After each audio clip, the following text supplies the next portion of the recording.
আসসালামু আলাইকুম রহমতুল্লাহি ওবরকাতুহু। সম্মানিত দর্শক, আপনারা কমবেশি সবাই জানেন যে বাংলাদেশের প্রধানতম রাজনৈতিক দল আওয়ামী লীগ। এই দলটির কার্যক্রম এই মুহূর্তে নিষিদ্ধ। দলটিকে এখনো একটি নিষিদ্ধ দলে পরিণত করা হয়নি, কিন্তু তাদেরকে কোনো কার্যক্রম চালাতে দেওয়া হবে না বা হচ্ছে না আইনগতভাবে। ২ নম্বর হলো যে এদের যে ছাত্র সংগঠনটি, এটিকে আইনগতভাবে এক্সিকিউটিভ অর্ডারে নিষিদ্ধ করে দেওয়া হয়েছে। এবং এই দলের যে প্রতীক, নির্বাচনী প্রতীক, এই নির্বাচনী প্রতীকটি হলো নৌকা। আবার এটি মানে একটা নৌকা মানে ওরকম নৌকা না। ৫০-এর দশকে আমাদের দেশের যে নৌকাগুলো ছিল সাধারণত মানুষ ছড়িওয়ালা নৌকা ব্যবহার করত। ছোট কাঠের একটা নৌকা। আপনারা যারা গ্রামে বড় হয়েছেন ৭১, ৭২, ৭৩ সনে এবং বর্ষাকাল দেখেছেন, একেবারে ছোট মাঝারি আকৃতির নৌকা। নৌকার বিভিন্ন আকার ছিল। আমাদের যেমন মালবাহী অনেক বড়, বড় নৌকা রয়েছে যেগুলো জাহাজের মতো ছিল। ২ টো ৩ টে করে সেখানে পাল থাকতো। এবং সেই পালের পেছনে যে হাল থাকতো, সেই হাল থাকতো এবং একেকটা নৌকা ৫০০ মণ, ১,০০০ মণ এরকম আ বড় আকৃতির ছিল। তো সে সকল নৌকা পাট থেকে শুরু করে অন্য সকল পণ্য সামগ্রী বহন করা হতো। আজকের যে বড়, বড় জাহাজগুলো ঠিক ওইরকম জাহাজের মতো না হলেও সে সকল পাল তোলা ২ টো ৩ টা ৪ টে করে পাল তোলা, তো এরকম নৌকা যারা জোয়ারের সঙ্গে বাতাসের সঙ্গে সামঞ্জস্য রেখে বাংলার এক অঞ্চল থেকে অন্য অঞ্চলে যেত। এবং এই সকল নৌকা, জাহাজের মতো নৌকা সেখানে গুণ টানার জন্য যখন প্রতিকূল পরিস্থিতি যেত, তো এরকম মাল্লা থাকতো ১০ জন ১২ জন। তারা বিশাল মস্তুলের সঙ্গে সেই রশি টানিয়ে নৌকা টেনে নিয়ে যেত। আবার কখনো, কখনো দাঁড় দিয়ে টানা হতো। তো এরকম বড়, বড় নৌকা আমি দেখেছি যেখানে নৌকার পেছনে, নৌকার মাঝামাঝি জায়গাতে এবং নৌকার সামনে। তো একদিকে ৩, ৪ ১২ টি ১ ডজন দাঁড় থাকতো। অন্যদিকে ১২ টি। অর্থাৎ পেছনে ধরুন ৪ টি, যেখানে হাল আছে তার পিছনে ৪ জন। তো ৪ জন ২ পাশে বসে ৪, ৪ ৮ টি বৈঠা, দাঁড় যেটাকে। তারপরে আবার মাঝামাঝি জায়গাতে একটি স্পেস থাকতো, সেখানে এরকম ৪ জন ৪ জন ৮ জন। আবার একেবারে সম্মুখ ভাগে সেখানে ৪ জন। এরকম মানে ১২, ১২, ২৪ দাঁড়ের যে নৌকা, সেই নৌকা দেখেছি। আবার বিশাল মস্তুলওয়ালা সেই ২৪ দাঁড়ের নৌকাকে আবার টানার জন্য বিশাল মস্তুল, যেখানে গুণ টেনে অর্থাৎ দড়ি বেঁধে এরকম ১ ডজন বা ১০ জন লোক টানছে নৌকা। আর সে হাল, সে কি হাল! মানে পিছনের যে বৈঠা হাল, সেটা না দেখলে আপনি বুঝতে পারবেন না। সেই হাল ধরে বসে থাকে যিনি বসে আছেন পুরো নৌকাটাকে ১,০০০ মণের একটা নৌকাকে রাখার জন্য সে এবং এইরকম ছবিগুলো আপনি ৬০-এর দশকের ছবিগুলো আপনি দেখতে পাবেন। আমাদের এই বাংলাদেশে যে রয়েছে, এটা এক ধরনের নৌকা। মাঝারি নৌকা ছিল। তারপরে শেষে মাছ ধরার জন্য খুব লম্বা, কিন্তু চিকন বিশাল লম্বা নৌকা ছিল। তারপরে ডিঙ্গি নৌকা ছিল, লম্বা ডিঙ্গি নৌকা। এরপরে বাইস দেওয়ার মতো নৌকা ছিল।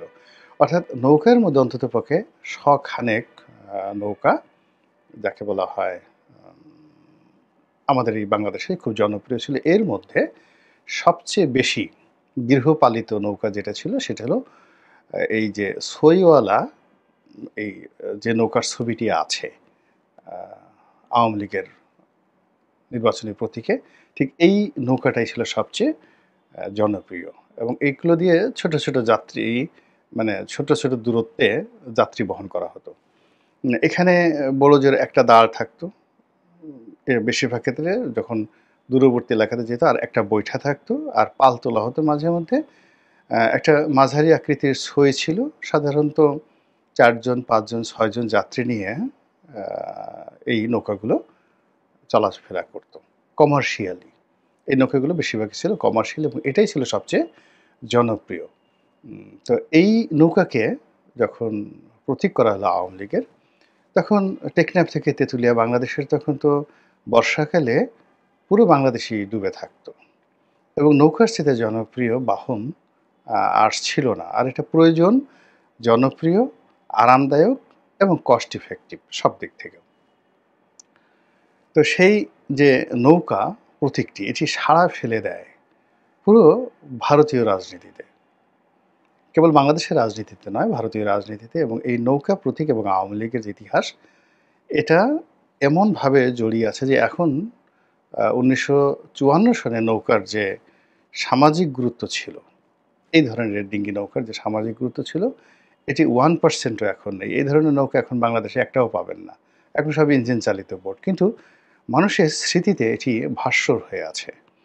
এর সঙ্গে আবেগ আছে, এর সঙ্গে প্রেম আছে, ভালোবাসা আছে, ইতিহাস আছে। তো যার কারণে হয় কি, এই নৌকাটা দেখলেই আমরা অনেকটা নস্টালজিয়ার মধ্যে পড়ে যাই। এরকম একটা ঘটনা। তো সেই নৌকাকে সামাল দেওয়ার জন্য দেখা গেল ধানের শীষ এসেছে। ধানের শীষ আমাদের দেশে প্রধান খাদ্য, সবই ঠিক আছে। কিন্তু নৌকার মতো মানে রাজনৈতিক যে স্লোগান, এটা যে রিদম, যেমন আপনি যখন বলা হয় জয় বাংলা, প্রতীক আছে, মার্কা আছে, কোন সে মার্কা? নৌকা, নৌকা, নৌকা। তো আবার একই যদি বলা হয় মার্কা আছে, কোন সে মার্কা? ধানের শীষ, ধানের শীষ, ধানের শীষ। কোন সে মার্কা? দাড়িপাল্লা, দাড়িপাল্লা, দাড়িপাল্লা। কোন সে মার্কা? তো লাঙল, লাঙল, লাঙল, এই তিনটার কথাই ধরেন। এখন সেখানে দেখেন নৌকার যে রিদমটা, এটার যে টরে টক্কা, মানে এটার যে উচ্চাঙ্গ সঙ্গীতের যে তবলা বলেন, হারমোনিয়াম বলেন, কিংবা সারিন্দা বলেন, কিংবা দোতারা বলেন, ওই প্রত্যেকটা যন্ত্র, আমাদের আবহমান বাংলার যন্ত্রের সঙ্গে নৌকা, নৌকা এটা যেভাবে সহজে মানে মানুষের হৃদয়ে ঢুকিয়ে দেওয়া যায়, এটা অন্য কোনো প্রতীক দ্বারা বাংলাদেশ আসলে সম্ভব হয় না। ধরেন কারো হলো মুরগি, প্রতীক হলো। তো যদি বলে মার্কা আছে, কোন সে মার্কা? মুরগি, মুরগি। বা ধরুন এই যে এখন ওরা শাপলা চাচ্ছে এনসিপি। তো এখন যদি বলা হয় নেতা আছে, কোন সে নেতা? নাহিদ, নাহিদ। মার্কা আছে, কোন সে মার্কা? সেটা যদি বলা হয় শাপলা, শাপলা। ঠিক নৌকার সাথে যায় না। এটা এমনভাবে হয়ে গেছে, এটার একটা সুর তৈরি হয়ে গেছে, কফি হাউসের সেই আড্ডাটা। আপনি অমর গান তো আর তৈরি করতে পারবেন না, এটার সঙ্গে কোনো কিছু তুলনা করতে পারবেন না।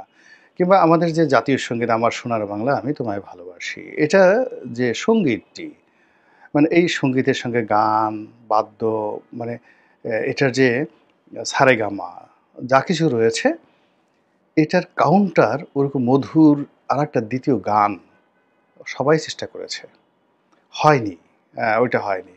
শোনা, শোনা, শোনা, লোকে বলে শোনা, শোনা নয় যত খাঁটি। কত সুন্দর একটা গান। কিংবা 'প্রথম বাংলাদেশ আমার শেষ বাংলাদেশ', 'জীবন বাংলাদেশ আমার মরণ বাংলাদেশ', এটাকে কাউন্টারলি জনপ্রিয় করার জন্য যে কত চেষ্টা করা হয়েছে, কিন্তু জাতিসংঘের কাছাকাছি যায়নি। কিংবা 'নতুন বাংলাদেশ গড়ব মোরা', এর সাথেও তো চেষ্টা করেছেন। হ্যাঁ? তো এরকম হয়। ভারতে আপনি চিন্তা করেন 'সারা জাহাঁ সে আচ্ছা হিন্দুস্তান হামারা', এটা আল্লামা ইকবাল সাহেবের কবিতা, তার গান, এবং এটা মূলত সেই ব্রিটিশ ভারতে আ করা হয়েছে সম্মিলিত ভারতবর্ষের জন্য।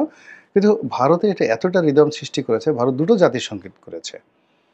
জনগণ মন আ অধিনায়কও জয় হে। তো কিন্তু সারা জাহাঁ সে আচ্ছা হিন্দুস্থান হামারা, এটার পর্যায়ে যেতে পারছে না। ফলে ভারতের মতো জায়গাতে তাদের জবন দেশ, শত্রু দেশ, সেই শত্রু দেশের জাতীয় কবি আল্লামা ইকবালের সেই লেখা তাদেরকে জাতীয় সঙ্গীত হিসেবে মেনে নিতে হচ্ছে। এই কারণ হলো রিদমের কারণে। যেমন দেখা গেল যারা খুব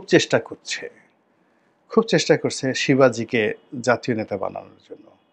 গত ১০০ বছর ধরে তারা প্রাণান্ত চেষ্টা করছে আওরঙ্গজেবকে ভিলেন বানানোর জন্য, কিন্তু কোনো অবস্থাতেই আওরঙ্গজেবকে বাদ দেওয়া যাচ্ছে না। আওরঙ্গবাদকে বাদ দেওয়া যাচ্ছে না। আওরঙ্গজেব সড়ক দিল্লিতে বাদ দেওয়া যাচ্ছে না। কিংবা সেই যে ঔরঙ্গাবাদ, যেটা ওই শিবাজির যে এলাকা, কিংবা ধরুন এখন গুজরাটে যেখানে এই ঔরঙ্গাবাদ রয়েছে, ওই এলাকাটাকে বাদ দেওয়া যাচ্ছে না। কেন? এর কারণ হলো ৫০ বছরের শাসনে ভারতবর্ষকে ফাইন্যান্সিয়ালি, মিলিটারিলি, সামরিক শক্তিতে, ল অ্যান্ড অর্ডার, জাস্টিস, ন্যায় বিচার, সংহতি, শান্তি শৃঙ্খলায়, মানে এই 50টি বছরে আওরঙ্গজেবের জমানাতে পুরো ভারতবর্ষে যে স্ট্যাবিলিটি ছিল, 5000 বছরের ইতিহাসে এরকম স্ট্যাবিলিটি কখনো ছিল না, ইভেন নট যাকে বলা হয় আকবরের জমানাতেও। বাদ দেবেন কিভাবে? ইতিহাস তো বাদ দেওয়া যায় না। তো এই যে আমরা বলি রাম রাজত্ব, ওটা ওটা, মানে এগুলোর সামনে অনেক সুন্দর সুন্দর গল্প আছে, কিন্তু আওরঙ্গজেবের যে রাজত্ব, এটা বাস্তবতা। জাহাঙ্গীর সারাক্ষণ মদ খেয়ে থাকতেন, এবং তিনি যে পরিমাণ মদ খেতেন, কিন্তু তাকে তো বাদ দেওয়া যাচ্ছে না। কিন্তু ইতিহাসে তার যে সফলতা, তারপরে ধরুন শাহজাহান, তার জমানা তো বাদ দেওয়া যাচ্ছে না, কোনো অবস্থাতে বাদ দেওয়া যাচ্ছে না। মহীশূরে হায়দর আলী বা টিপু সুলতান, হায়দর আলী, টিপু সুলতান এর সমপর্যায়ের কোনো হিন্দু যে নায়ক, মহানায়ক দাঁড় করানো যাচ্ছে না। ওখানে হায়দর আলী আসছে, কিংবা ধরুন নিজাম, হায়দরাবাদের নিজাম, তো তাকে তো বাদ দেওয়া যাচ্ছে না, সাদ সুলতানাকে বাদ দেওয়া যাচ্ছে না। এরকম ইতিহাস এমন একটা ব্যাপার যে ওর জায়গাটা এমন হয়ে যায়, সেই জায়গাতে আপনি কোনো অবস্থাতেই বিকল্প কাউকে বসাতে পারবেন না। যেভাবে ভারতবর্ষের ইতিহাসে আপনি চন্দ্রগুপ্ত মৌর্যকে বাদ দিতে পারছেন না, অশোককে আপনি বাদ দিতে পারছেন না, অসংখ্য মানুষ, কুষাণ রাজ কনিষ্ককে বাদ দিতে পারছেন না। তদ্রুপ বাংলাদেশে আওয়ামী লীগের যে ইতিহাস, জয় বাংলার যে ইতিহাস, নৌকার যে ইতিহাস, সেই ইতিহাসকে বাদ দেওয়া যাচ্ছে না। মানে এটা নিয়ে যত কথা বলা হচ্ছে, একটা হীরকখণ্ড যেভাবে যত অ্যাঙ্গেলে আপনি কাটবেন, ওটার উজ্জ্বলতা বৃদ্ধি পাবে। একইভাবে জয় বাংলা বলেন, নৌকা বলেন, আওয়ামী লীগ বলেন, এটাকে নিয়ে যত আঘাত করা হচ্ছে, বারবার শুধু একটা দ্যুতি ছড়িয়ে পড়ছে। গোপালগঞ্জে গিয়ে আঘাত দেন, দ্যুতি ছড়িয়ে পড়ছে। তারপরে বঙ্গবন্ধুর মাজার ভাঙতে যান, তাকে গালাগালি দেন, তাকে অশিক্ষিত, বর্বর, চাঁদাবাজ, বাকশালী, তারপরে শেষে কি না করেছে। আপনি চিন্তা করুন, 1973 সন থেকে 1975 সন পর্যন্ত, অর্থাৎ আগস্ট মাস পর্যন্ত ঢাকা বিশ্ববিদ্যালয়ের যে মেধা, মানে ছাত্র এবং শিক্ষক, আপনি এখনকার ছাত্র শিক্ষকের যে মেধা, সেই মেধার মানে ওই জমানাতে যে মৌলিকত্ব ছিল তাদের মেধা এবং যোগ্যতার, তার পাশে বসার দুঃসাহস আমি নিজে করি না। একজন প্রফেসর আহমদ শরীফ, আপনি মানে ওনাদের সঙ্গে না বসলে বুঝতে পারবেন না যে আল্লাহ তাদেরকে কি পরিমাণ মেধাবী করেছিলেন, কি যোগ্যতা তাদেরকে দিয়েছিলেন। তো ঢাকা বিশ্ববিদ্যালয়ের পুরো মেধা, যোগ্যতা, এডুকেশন, তারা বঙ্গবন্ধুকে শেখ মুজিব বর্বর, অশিক্ষিত, বংশহীন, মর্যাদাহীন, কাণ্ডজ্ঞানহীন, মানে এই ন্যারেটিভগুলো ওই বিশ্ববিদ্যালয়ের প্রান্তর থেকে সর্বোচ্চ মেধা, যোগ্যতা দিয়ে তারা চেষ্টা করেছেন। বঙ্গবন্ধু খুবই অপমানিত ছিলেন, এবং তিনি কখনো মানে এই যে তার যে শাসনামলে কিন্তু ঢাকা বিশ্ববিদ্যালয়ে ঢুকতে পারেননি, এবং তিনি সর্বশেষ 75-এর 15ই আগস্টে মানে দিনের বেলায় তার সেখানে প্রোগ্রাম ছিল। এই প্রথম, মানে সেই রাতে তিনি খুব আনন্দিত ছিলেন যে আগামীকাল ঢাকা বিশ্ববিদ্যালয় তাকে বরণ করে নিচ্ছে। তো সেই ঢাকা বিশ্ববিদ্যালয়ের সেই মেধাবী লোকগুলো বঙ্গবন্ধুকে কালার্ট করতে পারেননি। তারা সেই বঙ্গবন্ধুর কর্মকাণ্ডকে বর্বর বানাতে পারেননি। তাদের সেই লেখনী, তাদের সেই ধাঁচ, তাদের সেই মেধা, সেই তুলনায় আমরা এ যুগে যারা কথাবার্তা বলছি, আমি তাদের একটা পশম হওয়ার উপযুক্ত নেই, মানে আমার ভিতরে নেই।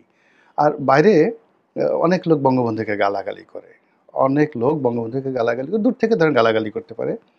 আপনি তাদের যে কোনো লোককে, আমার মতো একটা ক্ষুদ্র মানুষ, তার সামনে 10 মিনিট কলম নিয়ে বসতে বলেন, বক্তব্য নিয়ে বসতে বলেন, মানে কথা বলার মতো যে তথ্য, উপাত্ত, ডাটা, মানে গালাগালি করতে পারবেন, কিন্তু আমার সঙ্গে কথা বলতে পারবেন না।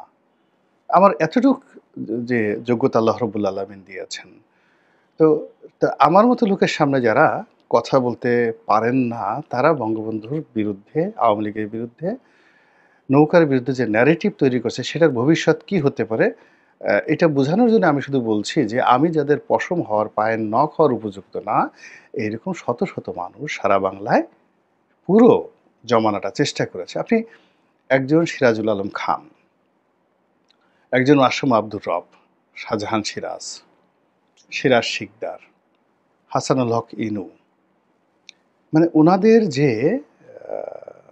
ভারিক্কি, তাদের যে প্রজ্ঞা, তাদের যে মেধা, তাদের সঙ্গে এ যুগের যারা বিপ্লবী, আপনি যদি চিন্তা করেন, আমি তো মানে যে এদেরকে হিমালয় আর যদি এর পাশে যদি চিন্তা করেন যে এদেরকে ধইঞ্চা গাছও আমার কাছে মনে হয় না ওই সময়ের প্রেক্ষাপটে। মানে কি তাদের যে যোগ্যতা, কল্পনাই করা যায় না, কল্পনাই করা যায় না, ভাবাই যায় না।